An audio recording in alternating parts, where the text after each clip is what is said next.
আল্লাহ পাক প্রথমে ছেলেদেরকে বললেন, শোনো সূরা নূর 33 নম্বর আয়াত। আল্লাহ পাক ছেলেদেরকে বললেন, তোমরা তোমাদের চোখ নিচু রাখো, এটা আমাদের দায়িত্ব। প্রত্যেকটা ছেলের দায়িত্ব বেগানা মেয়েকে দেখলে চোখটা কি করবে? নিচু। তাহলে আপনি সিডিউসড হবেন, এক কথা।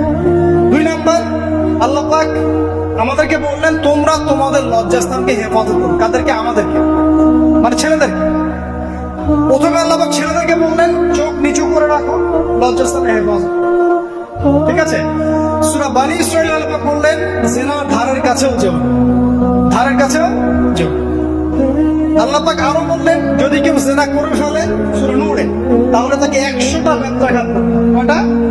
100টা, এবং 1 বছরের জন্য তাকে বহিষ্কার করবে। আল্লাহ পাক শাস্তিও দিলেন, শুধু তাত্ত্বিক বিধান দেন নাই, শাস্তিও দিয়েছেন। কারণ শুধু তাত্ত্বিক বিধান দিয়ে হবে? আমি যদি ওয়াজ করে বেড়াই, ভাই মদ খায়েন না, কোনো শাস্তি না অ্যাপ্লাই করি, তাহলে কি মদ ছাড়বে মানুষ? আমরা যদি বলি হত্যা করা মহাপাপ, দুর্নীতি করা মহাপাপ, মানুষ দুর্নীতি ছাড়বে? ছাড়বে না, যতক্ষণ না শাস্তি নিশ্চিত করা যাচ্ছে।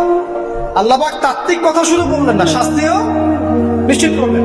তারপর আল্লাহ পাক আরো বললেন, যদি বিবাহিত কোনো ব্যক্তি ব্যভিচার করে, তাহলে তাকে রজম করতে হবে, মাটিতে পুঁতে তাকে পাথর নিক্ষেপ করে হত্যা করবে। ঠিক আছে? শাস্তি। এরপরে দেখেন আল্লাহ পাক মেয়েদেরকে বলছেন, তোমরা মূলত ঘরে থাকো। যদি বাইরের পরিবেশ তোমাদের অনুকূলে না থাকে, তোমরা ঘরে অবস্থান করো। ওয়াকরনা ফী বুয়ুতিকুন্না ওয়ালা তাবাররুজনা তাবাররুজাল জাহিলিয়াতিল উলা।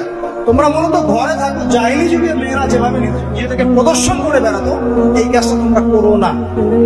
যদি করো তাহলে সমাজে বেহায়াপনা, ফাহিশা বেড়ে যাবে। তোমরা নিজে